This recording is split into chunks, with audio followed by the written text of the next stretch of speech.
вие всъщност в Англия как празнувате Великден?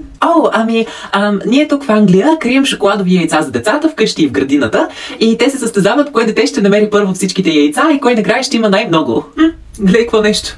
Много интересно сте го измислили. Много сладък обичай. Да. А вие как празнувате в България? Ние взимаме истински яйца. Те повечето пъти даже не трябва да ги купуваме. Кокошките се ни ги снасят. Вие имате кокошки? Да, ние си имаме кокошки. Боядисваме 2-3 кори яйца, към 100 яйца. Ако нали сте по-голямо семейство, може и 2-300. В смисъл трябва да има нали за цялата рода и малата, деца викам. Мале, вие колко кокошки имате? Няколко. Да боядисваме яйцата. И какво правите с тях? Бием се с тях. Биете се с яйца? Не в такъв смисъл. Ние